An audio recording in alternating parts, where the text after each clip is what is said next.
Hey guys, Adam from Southend Dog Training. Just finished a walk with the pooches. Now it's time for our little daily apple feast. Okay. Moo's got it. So it's time for a daily apple feast. I'm just going to make this a quick one. Okay. What I want to talk about is to punish the growl or not to punish the growl. Okay, I saw a post on Facebook last night. It's doing the rounds about how we should never correct a growl, how it's a dog's way of verbalising how they feel. Now, it's not as straightforward as that. Okay, it's actually quite complex. You've got one side of the fence, the purely positive fairy tale dog trainers that say you should never ever punish it. Okay, otherwise the dog just won't give you any warnings and just react. And then you've got the aversive style trainers who tell you to punish the growl. Okay, but it's quite complex. So if we take my dog Sammy or Roxy or Daisy for example, okay, they're balanced dogs, so they very rarely ever growl. Okay, so when they do growl, I do take notice of it. And the main times that they would growl, for instance, would be if I put them around an obnoxious bratty dog with no manners, working with a client, and the dog will let off a growl when it's not heeding any warnings.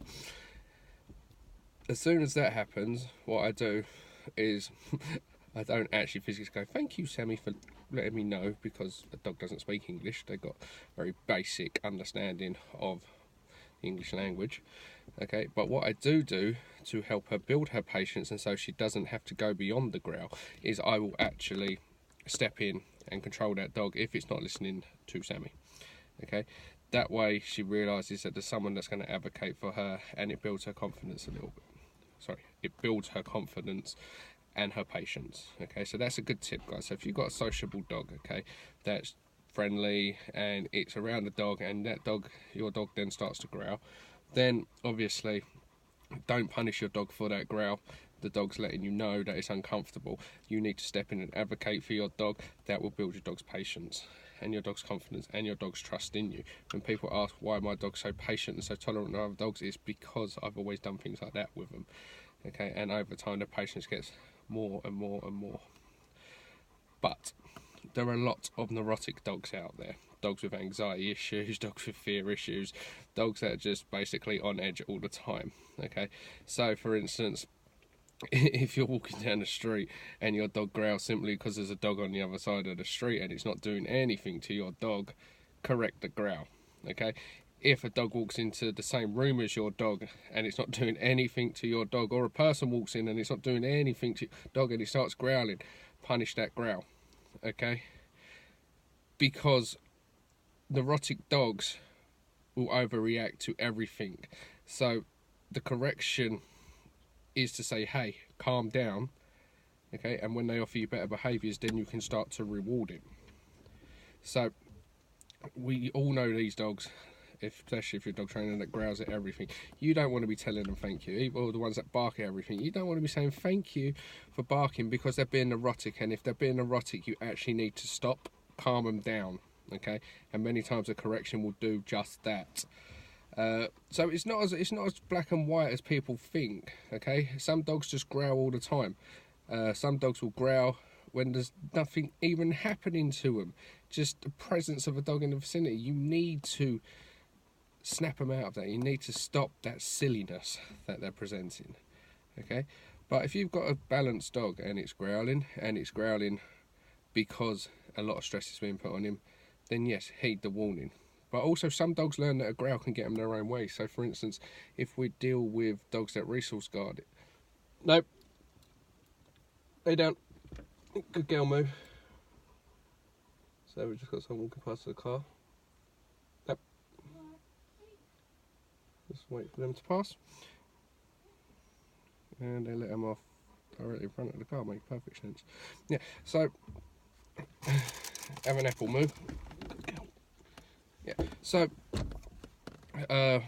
yeah, so some dogs will learn that if they growl they get their own way.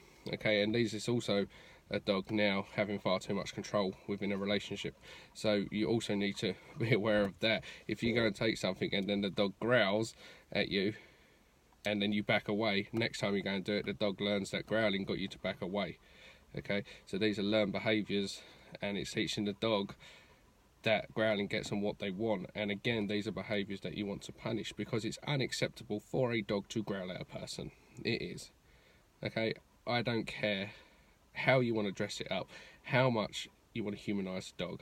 Okay, if a dog starts growling at a person because it's resource guarding or because it's trying to get its own way, you need to punish that.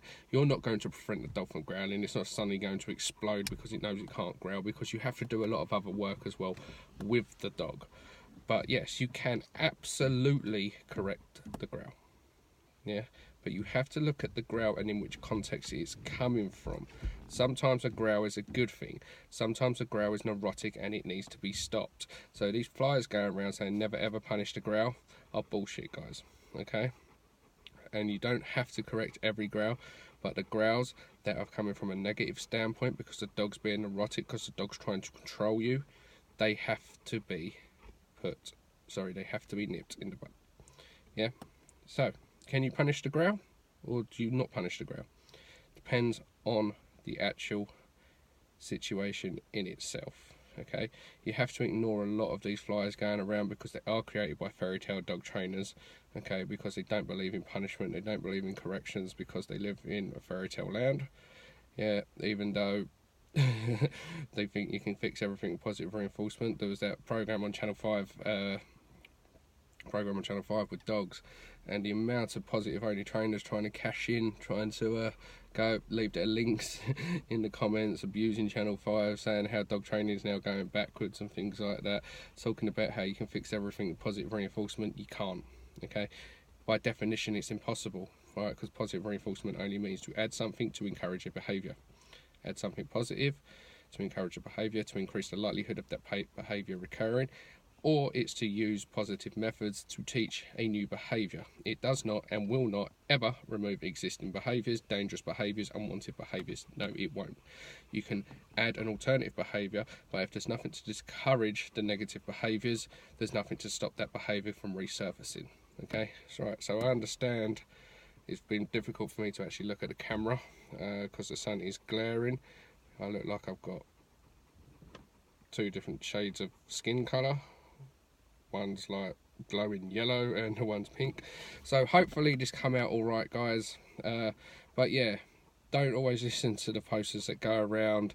There's loads, and we'll talk about them in the upcoming weeks. There's one on stress signals. Again, that's more complex than just a poster says. The one about punishing the growl, if people look at it, they can often then just go, oh, my dog growls, I should never ever correct it, when sometimes you're actually making that dog worse or giving them more power.